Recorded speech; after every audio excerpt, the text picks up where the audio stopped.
We're live, Jaimie. Yes, to answer your question. Hi, everybody. It's the show that nobody asked for, the only reason that we shower. If these ovaries could talk. Oh, and you froze, Jaimie. Oh, God, are we going to have more technical difficulties today? I froze. You froze at the end of our theme song. Oh, God. Okay, I'm doing the hotspot.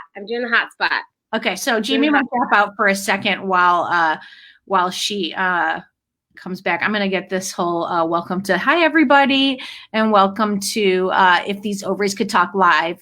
As Jaimie's been having some technical difficulties in her house, so she is currently switching over to a hotspot on her phone, which maybe we should have done before the 2 o'clock hour, if we're being honest. So while I'm waiting for Jaimie, I will say, hi, everybody. Tell us you're here. Say hello. We already got a comment. Oh, here we got somebody here. Good morning, Macy. How are you? Hi, Julie. Hi, everybody. You're back. You know who's back? Not back? Jaimie. So we put up, here comes Jaimie in another stream. Let's take this one out and then let's bring her in here. There she is. Should I play the song again, or are we done with that? Song again, Jaimie. Play it again. Here we go. Ready? Here we go. Yes. It's the show that nobody asked for, the only reason that we shower. If these ovaries could talk is live right now.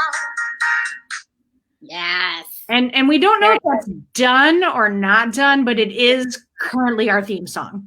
If I ever have time to fix it, I'm going to. But I do have to say that that was helped. That I made that with the help of some piano stylings with my good friends Justin and Eric Mendoza. So shout out to those boys. Thank you for the stylings, because I can do some chords, but no, not really. I just want you to know that, like, when you said Mendoza, I was thinking of the Mendez brothers, and I was like, what? Just so that's where my brain went. Justin and Eric? Yeah. Mendez, yeah. Not just the murderer. Menendez. That's right. Thanks, Ann. Okay, so today on the show, we're going to get to this, but we have Jaimie's wife, Ann, is going to be talking to us about school. But first, we wanted to do a little kind of like what is it? Like a PSA for your local LGBTQ bar? So we call it that? I think it is. It's a local PSA. So if some of our local LGBTQ bars are struggling, as are a lot of small businesses right now. And Robin saw an article this morning of Henrietta Hudson, the place that both of us have spent a lot of time in the past. And they are struggling, and they've kind of put out an appeal to folks who support them to get online and give them some support. But also not just Henrietta's, but also Ginger's, which is the last lesbian bar in Brooklyn, is also struggling. They both have GoFundMe pages. The Ginger's one is Save Ginger's Bar Fund, and then the Henrietta's one is Henrietta Queerantine. Oh, I see what you did there, Henrietta's Queerantine. That's the name of the GoFunds. No, Henrietta Queerantine is. Oh, maybe it is. Yeah, that's the name of the GoFundMe page. Oh, okay. You can also go to PayPal and Venmo for at Henrietta Hudson for them. And maybe it's just Venmo at Henrietta Hudson and toss them money. But they said, this is an interesting quote. She, one of the owners said, over the years, we've seen it all. 9/11, the 2008 recession, and Superstorm Sandy in 2012. We rose above all these obstacles, but never could have anticipated or prepared for the onerous burden of a pandemic that threatens our very survival. Although we have applied for federal and local disaster and payment protection loans, we have been ignored. And it has been extremely disheartening to see news reports showing bigger businesses prioritized for assistance. Yeah. So, but and we realize we're New York based, so we're bringing up the places that were near and dear to our heart. But, wherever you are, everybody's got that one bar, or at least one bar that they went to that was part of their, their coming out story, or part of their, I don't know, your 20s, your 30s, I don't know, maybe your 50s, who knows? But try to support them if you can, because I feel like we were already in a place where they were dying out. So it's, bars, guys. Yeah. And they're important. Mm-hmm. So if anybody has any others that they want people to know about in your town, say what the name of the bar is and where your town is, and put it up on the comments, and we'll throw them up there so that we can get some more support for all of the bars. Yeah. Boom. I'm going to check in with you, Robin, before we get to our guest, my wife. I don't know where she is right now. Oh. I was like, why are we checking in with me? I was like, what'd I do? During the pandemic, and how's it happening? How's it happening with the fam? Jaimie and I recorded an episode yesterday, and it was tough. I had a really bad day yesterday, and we talked about it. It's coming up. It was a listener's question episode, and that's going to be coming up. And I did not have a good day. I'm better today because I think we're trying to get out of town for the month of June. So I don't know if it's going to work, but we're really trying, and that's given me a little something to look forward to. But I don't know. I mean, I'm trying to just take it day by day. I feel like I can look at it. It's like a marathon. Like I'm that type of person where if you tell me I have to run 26 miles, all I'll do is start to think about 26 miles. So what I have to do is I just got to make it to that tree. And then I'm like, okay, I made it to that tree. Now I've just got to make it to that tree. And so that's what I'm trying to do right now is I just have to make it to 5:00 when the school is done with the kids. And then I'm done with my work. And then I'm going to watch Madam Secretary, which we all know that I am deep in Madam Secretary. And then I'm like, okay, I did it. So. Okay. You're obsessed. Okay, good. Yeah. I'm having a crappy day, but they come and go. They come and go. My kids are not, my son did not take his nap. So he's in here somewhere. Who knows? And my daughter is just, I love the idea that just his little blonde head could just come popping by. Hi, Rebecca in Hawaii. Hello. Hi. So let's bring our guest in. Okay, for today. Wait until I get my banner ready. I get my banner, Anne. It's a very high touch banner. We have in here. So we were talking about. Hi, Anne. We were talking about what we should talk about today, and we were saying Anne you're a vice principal in a school, right?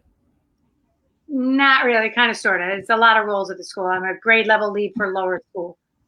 Okay, so you're a vice principal, in my opinion. You're principal.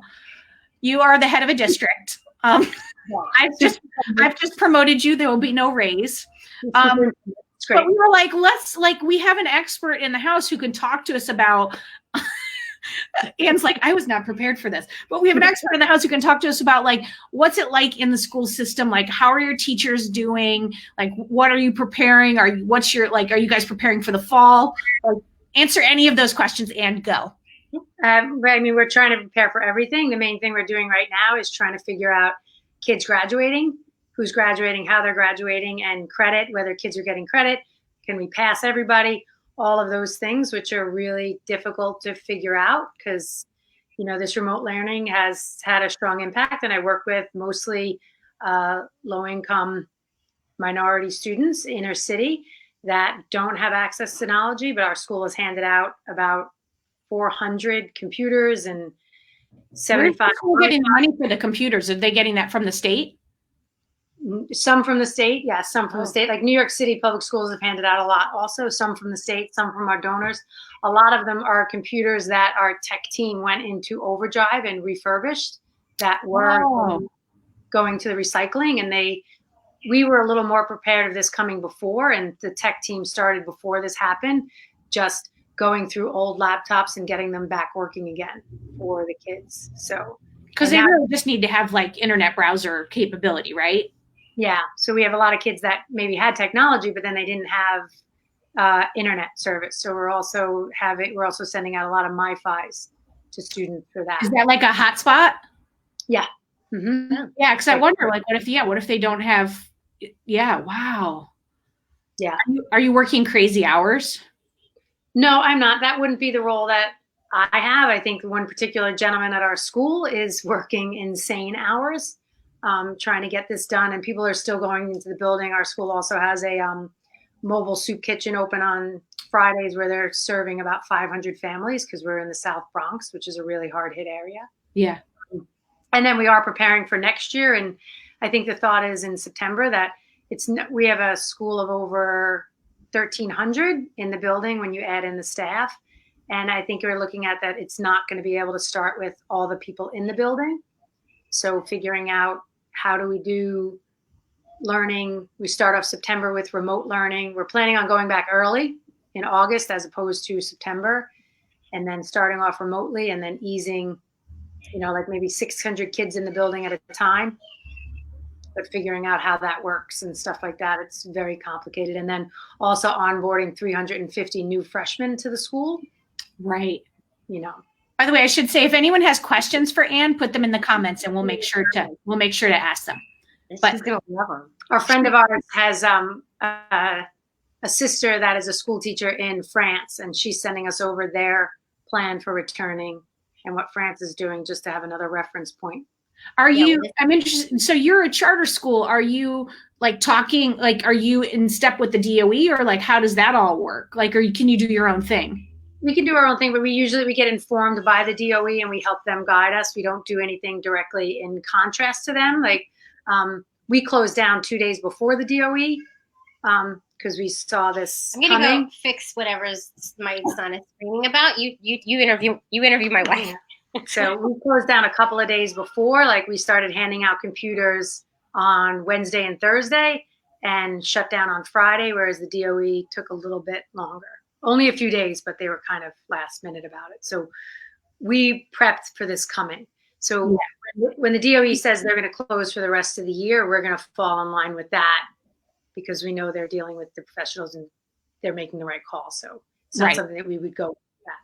So you wouldn't open earlier than them, or you wouldn't close, or you would close earlier, but you wouldn't open earlier? Or we may open earlier if like the DOE is opening regular in September, we may open regular in end of August. Got it. You know, but we wouldn't open if DOE isn't opening full scale in September. I doubt that we would do that, because we're talking to health professionals, and the health professionals that we're talking to are saying the same thing that the DOE health professionals are saying. Yeah. How would that even work, bringing, like, with that many students, some coming in and some like staying home? Like they would get the same assignment, just do it from home, and then they would like check in, or how would that even work? Not sure. I mean, it would basically be a thing where kids would come in Monday, Wednesday, Friday, and then the next week they would come in Tuesday, Thursday, and the groups would be opposite. And then you'd have this online assignment. I mean, we're in a high school, so it's much more curriculum changes. Like, our math team has to completely change the geometry curriculum for next year and morph in some algebra and figure out all of that. I mean, there's so many curriculum changes that have to be made. Yeah. To get the kids that did do remote learning, but maybe didn't do that much, but we can't really fail because we're in the middle of a pandemic. Mm-hmm. And it's just ridiculous to think about failing a kid that did a decent amount of work, but really didn't get the content. And honestly, in remote learning, I mean, you know, there's a lot of learning that's being missed, right? Any teacher thinks that the kids are getting everything they get in the classroom with them. They, you know, I mean, hopefully they're not saying that, because then we don't really need a job to show up to, right? Yeah. You know? Well, we know that just from our 6-year-old. Yeah. Well, I mean, I kind of look at it like, so Maxine was in this dance class, and they, you know, they didn't want to refund money because, you know, they're all businesses are in danger of shutting down. So they were like, all right, we're going to go online for the rest of the semester. And I was like, okay, it'll be like Zoom. But then they ended up just putting up videos. And I was like, well, that stinks, because there's no feedback. And I feel like it's in a way the same thing. Like, I keep saying to the kids, like, I know they're turning in all their stuff, but I'm like, are you getting feedback? Like, and our school is great, and I'm so happy there, but how do they know when they're making mistakes? I just don't, that's the part that I'm concerned about. It's hard. Like, also, you know, like our daughter, it's poetry for them right now in first grade. And they do this little 8-minute video of how to write a repetition poem. That's today's. And then it's an hour and a half of struggle with our 6-year-old to write this poem, which she never wrote. Yeah. Well, it's missing that in between step where they would bring one kid up to the front, and then they would walk him through it, and then they'd be another one, and then they walk around the class. It's like all that's missing now. And it's just, can it be as good without that, is a really interesting question. Julie has something. Wow. We had a tornado that took out my son's middle school at the 1st of March. So our Board of Education is having to figure out the pandemic plus where to put these. Like, oh my God. Yeah. It's some crazy times. Plus, I imagine a lot of people lost houses and stuff. That's tough. That's a lot. I mean, I feel like it just keeps coming at you, the news. Well, for Julie, I mean, geez. All right, I didn't mean that sarcastically, Julie. I mean, that's some tough stuff. Yeah. Man. I know, Julie, I hope you and your family's okay and your house is okay and all that and your relatives. It's just like, ugh. Yeah. Let's see. Anybody have anything uplifting? Oh, Jamie's looking for a bit of positive news about school systems, about anything today. You can go. She said, am I excused under her breath? No, Anne. Wait, just Anne, before you go, we have to see if everybody, you got one more minute with Anne. You can see she's trying to run away. So if you have any questions, I left the Zoom meeting for work to be on this. My coworkers are like, why did Anne leave that meeting? She's like, oh, she's on Facebook Live. That's why she left that meeting, deciding on grading for the year. It's I mean, come on. Julie's fine. Good. Emily loves virtual school. First grade teacher here. Yeah, because you don't have to see my kid every day. Emily, help us. Why I can't get to write this damn poem, Emily. Repetition poem. I was like, Rose, you have to repeat a word. What word are you gonna repeat? We gotta repeat. FaceTime later, Emily. I see you have a dog. She'll love you. And all I know is if you go back to some work Zoom call, they're not going to have this fancy banner for you the way that we have. That's all I'm saying. No, they definitely didn't greet me like that. They sure didn't. You didn't get that special. But how are you doing, Anne? How are you holding up? Good. Yeah, it's hard. I mean, good days, bad days, same as you guys. The kids basically do nothing, Emily said. Yeah, good days seems to be the general. And I feel like we might be in this like group surge. Like everyone seems like they're having a bad week this week. I don't know. Is anybody having a good week this week? I mean, please tell us that it's us.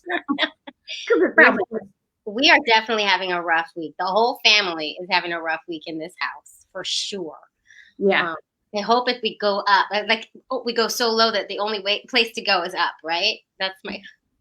I told Jaimie before we started the air that I threw the day out today because we made them do their work, but they did it powered through from like 8:30 to like 11:15. They powered through. And then I said, you can do whatever you want for the rest of the day. And then so they're currently just watching YouTube videos on separate screens with doors closed. And I was like, you deserve it today.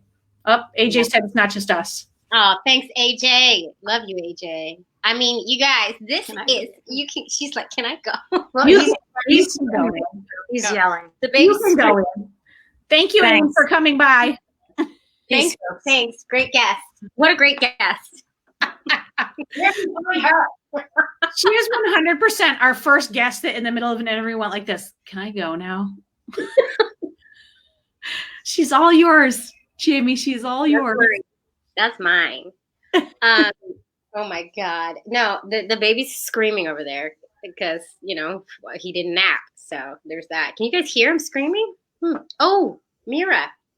So we're nearing the end of our very informative live stream. And we do want to say on Friday, Beth and, oh my God, wait, what's Beth's wife's name? Beth and Jen. Sorry, I had a brain thing happen there. They're coming back on Friday because go ahead. Go ahead, Jim. You go ahead. They were in an episode in season 2 or 3 called The Stepmom, I think. Yep. So it's about a blended family. Really great story. And they're going to come and they're funny. And they're trying again. So they're going to come. They're trying together because Jen had the baby with an ex and Beth was the stepmom. And so now they're trying together. And so we're going to hear like they're trying in quarantine. So that's going to happen in our Friday episode. And we'll be having some cocktails during that. And we also want to remind everybody about our new partnership with Mira Fertility and Ovulation Tracker. You can get $25 off on our website for their starter kit if you go to ovariestalk.com. So that's out there should you need it. And what else, Jaimie? Oh, and our Kindle our book is on pre-sale for the Kindle now. So if you don't want a hardcover regular old school book, but you want a Kindle edition, you can pre-order it now. Yeah, you can pre-order that puppy.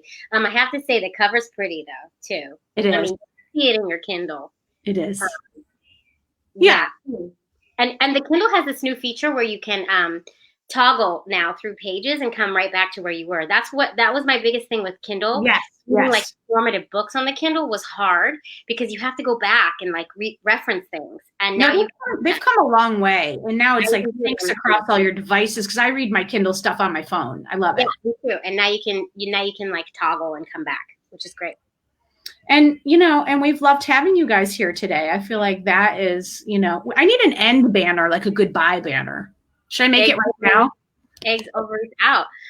I just need somebody to tell me how to get my daughter to write poems. How's that? I just made it for goodbye. Maybe you have any ideas for how to get 6-year-olds to write poems without you forcing them. Just go write it. I feel like forget it. If the kid doesn't write this poem, it's like she's not going to like not be a doctor because she didn't write this poem. It's gotten to the point where when we wake up and I look at her assignments for the day, when there's a poem assignment, I deplete inside. I swear a little bit. Like I'm like, oh God, a poem. Why? I get so mad at the poem. And then you see she's looking at you and you go, oh, poem! We're doing a poem. I know what's going to happen. Yeah. All right. Well, listen, thank you, everybody. Stay in touch with us on all the social medias. Yeah. I feel like that's good for today, right? I feel like that's about as good as today. Emily's my new favorite person. Put up what she just wrote. Wait, hold on. I'm in the wrong place. Hold on. Wait, wait. I'll just read it. I hate poetry. I'm a teacher. Writing poems are the worst. I agree. I like to write songs sometimes, but they suck. I'm not a good poet. I'm not. Yeah, I stay in my lane. I'm not. That's not me. None of that. Oh God. Well, thank you. Says people are laying in green grass. I assume it means literally they're laying in green grass. Poetry's not for me. All right. Thank you, everybody. This was great. We'll see you back on Friday at 2 p.m. with a cocktail and with Beth again. Bring your cocktails. Let us know what you made. Yeah. We'll take menu and then support your local, we call them gay bars, but your LGBTQ home, the bar with a rainbow flag. So support them, help take care of them. Let's try to keep them around. Throw them some love. And eggs and ovaries and out.